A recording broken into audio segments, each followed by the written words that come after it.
a very busy August. We've been waiting, almost 22 months. We know our elephants were pregnant for. We knew the birth window was going to open up near the mid-August, and that would have been early for the birth window, which means it could have been born mid-August, but we kind of hedged our bets thinking that maybe be more like mid-September. But we got a big surprise on August 16th when their first calf was born. My name is Vernon Presley. I am a curator here at the Fresno Chaffee Zoo. My job here is to be the curator over two areas. There's the Africa Tembo area, which is the elephants and the warthogs, and also the Africa Twiga team, which is the cheetahs, giraffes, rhinos, a variety of different antelope species, and ostrich. The first one was our older female. Her name is Nolwazi, and she happens to be the mother of our other female, Amahle. And we've been monitoring their hormones. We've been monitoring their ultrasound. So we knew that she was getting ready to enter that birth window. I logged on about 9:15 in the evening. Everything was fine. Went to bed, got up around 12:15, checked the cameras, and I noticed that Nolwazi had some behavior that could be indicative of going into labor. Hopped in my car, drove here, and then when I got to the zoo, there was now 3 elephants where there was 2 beforehand.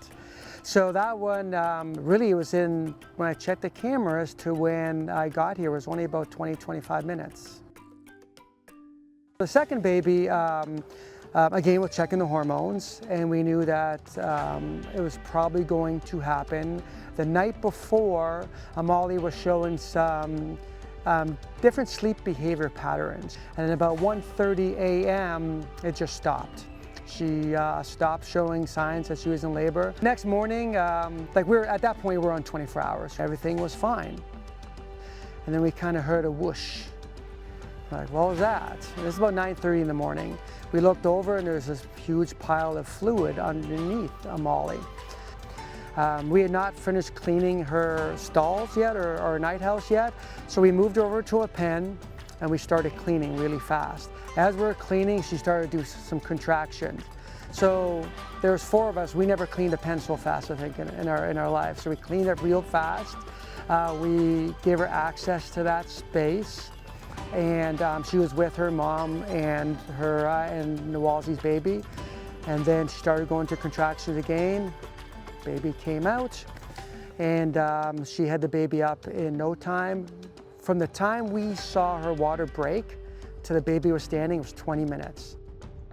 It was really important for us to have mom, who's an experienced mom, in with her daughter to give birth. And that's how they naturally would give birth in range countries. They're not solo animals.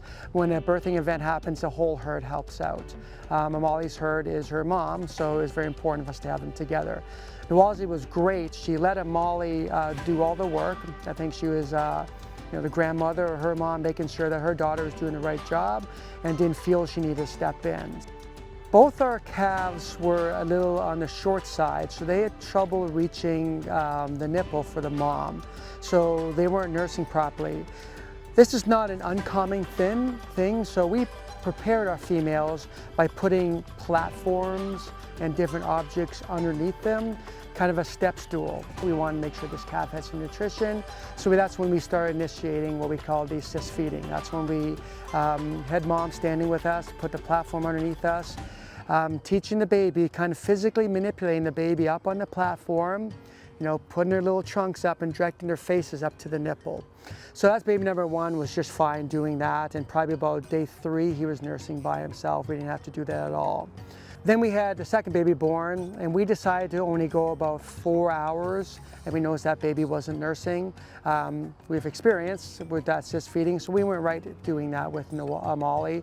Same procedure, manipulating the baby up onto the nipple, and within, about 10 times or so, the baby started nursing. This exhibit here opened up in 2015, our Africa adventure, and at that time we had 3 different elephants. If you have not come to the Fresno Chaffee Zoo, I think you are missing a jewel that's sitting right in your backyard. As I said before, this is not just what I think is a jewel of Fresno County. So I really encourage you is that come and experience it for yourself, because you deserve this, and we deserve this in Fresno County.